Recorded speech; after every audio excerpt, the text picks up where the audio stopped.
ચલો ફ્રેન્ડ્સ, આજે હવે આપણે મસ્ત મજાની શ્રાવણ મહિના માટે પેટીસ બનાવવા જઈ રહ્યા છીએ.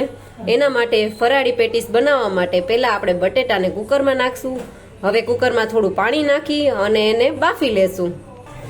બીજી બાજુ આપણે માંડવીના દાણાને શેકી લેશું. માંડવીના દાણા શેકાઈ જાય એટલી વારમાં બટેટા પણ બફાઈ જશે.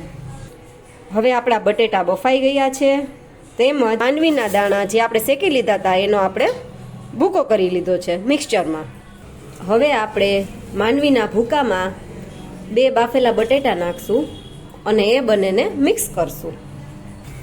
હવે બીજી બાજુ આપણે આદુની પેસ્ટ કરી લીધી છે, મરચાં સુધારી લીધા છે અને ધાણા ભાજી રાખેલી છે, જેને આપણે આપણું જે મિક્સચર બનાવેલું છે માંડવીના દાણા તથા બટેટાનું એમાં એડ કરીશું. આ રીતે આપણે બટેટાને મેશ કરી માંડવીના દાણા સાથે એડ કરી દેશું, જેથી કરી અને આપણે જે અંદર આપણે ભરશું પેટીસમાં તે મસાલો છે એ છૂટો પડી ન જાય. એને ભેગો રાખવા માટે આપણે એમાં 2 બટેટા એડ કરેલા છે. હવે એમાં મરચાં, આદુ અને કોથમીર એ બધું એડ કરી અને આપણે એનો ડો બનાવી લેશું.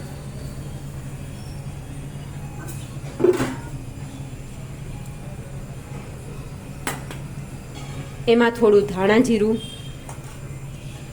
થોડી હળદર તથા થોડી હિંગ એડ કરશું. ફરાળમાં હળદર ન ખાતા હતા.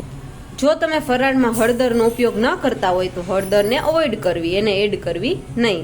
અને થોડું લાલ મરચું નાખશું, જેથી કરીને આપણી તીખાશ જળવાઈ રહે. હવે આમાં થોડું મીઠું એડ કરી દેશું સ્વાદ માટે અને થોડું લીંબુ નીચોવી લેશું.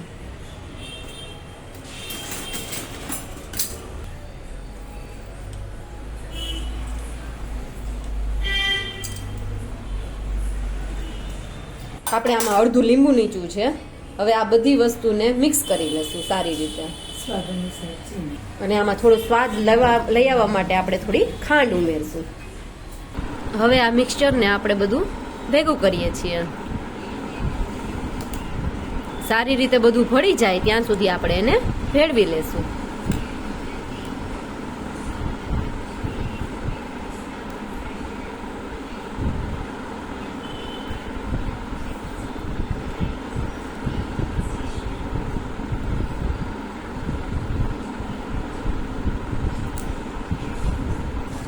હવે આ ભળી ગયેલા મિક્સચરમાં આપણે થોડું ઝીણું ખમણ એડ કરીશું, સૂકું ખમણ. એટલે એનો સ્વાદ તો બહુ વધુ મસ્ત થઈ જશે. એને આપણે ભેળવશું ને ત્યારે કંઈક આવું લાગશે, મસ્તનું બની જશે અને ખાવામાં તો ટેસ્ટી હશે જ. હવે આપણે આના નાના ગોળ ગોયણા જેવું બનાવી લેશું કે જેને આપણે બટેટાનું અને આરા લોટનું જે આપણે બનાવશું ને એનું સ્ટફિંગ તરીકે યુઝ કરશું. હવે આપણે બટેટાને મેશ કરી એમાં આરા લોટ નાખશું અને થોડું મીઠું એડ કરીશું. પછી બધાને ભેગું કરી આપણે એનો લોટ બાંધી લેશું. આમાં પાણી કે કંઈ નાખવાની જરૂરત નથી. અને બટેટા સાથે ભેળવી દેશો એટલે મસ્તથી લોટ જેવું આખું બંધાઈ જશે. જો ફ્રેન્ડ્સ, કેટલો મસ્ત લોટ બંધાઈ ગયો છે. હવે આમાં આપણે થોડું તેલ એડ કરીશું અને લોટને કૂણવી નાખીશું. એક થાળીમાં થોડો આરા લોટ લેશું, જેને હાથ ઉપર લગાવવાથી આ બટેટાનું જે મેશ કરેલું છે એ આપણા હાથમાં ચોટે નહીં. હવે એને આવી રીતે કરવાનું રહેશે, રોટલાની જેમ થાબડી અને થોડું નાનું એવું પૂરીની જેમ બનાવવાની રહેશે. એની અંદર ગોળ, એમાં આપણે જે આ ગોળ બનાવેલા છે માંડવીના દાણા અને એનો મસાલો એને આપણે એડ કરી દેશું અને આવી રીતે એને બનાવી લેશું.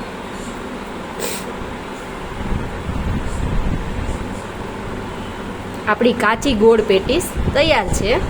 હવે આને ખાલી તરવાની રહેશે, ફ્રાય કરી નાખશું. પછી આપણે એને દહીં સાથે સર્વ કરી દેશું.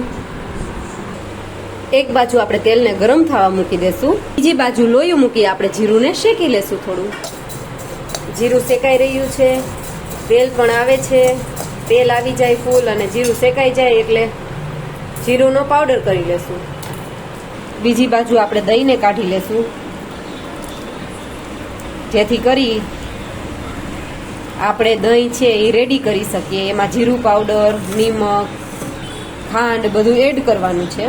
આ બાજુ આપણી કાચી પેટીસ પણ તૈયાર થઈ ગઈ છે, જેને આપણે હમણાં ફ્રાય કરી લેશું થોડી વારમાં. હવે આપણું તેલ આવી ગયું છે, આપણે પેટીસને ફ્રાય કરીએ છીએ. ધીમા તાપ ઉપર પેટીસને આપણે તળવાની છે.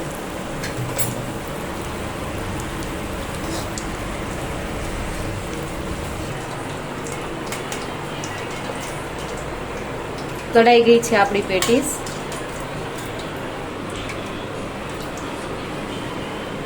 પેટીસ રેડી છે. આપણે જીરુંને દરી નાખીએ છીએ.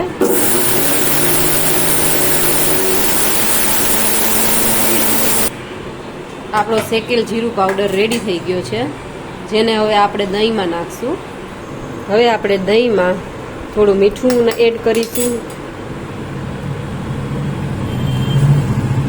એવી જ રીતે ખાંડ નાખશું.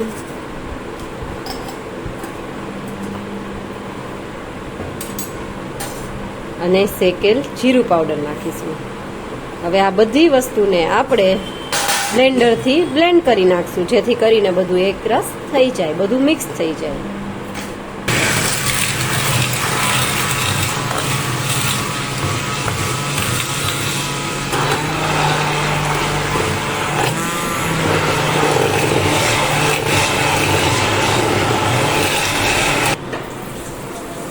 તો ફ્રેન્ડ્સ, પેટીસનું દહીં રેડી થઈ ગયું છે.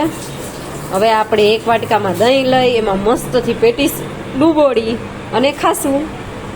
પણ એ પહેલાં શ્રાવણ મહિનો ચાલુ થઈ ગયો છે, તો ભગવાનને પણ ધરવાની થાળી રેડી કરી નાખીએ. તો ફ્રેન્ડ્સ, તમે જોઈ શકો છો મારી થાળી રેડી થઈ ગઈ છે, જેમાં ઘણી બધી વસ્તુ છે.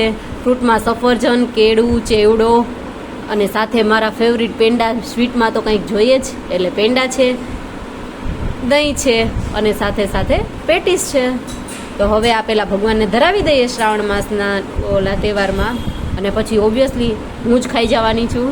તો હવે નવી રેસીપી સાથે, શ્રાવણ મહિનાના ફરારી આઈટમો સાથે પાછા મળીશું. Okay, bye bye. Thank you for your support.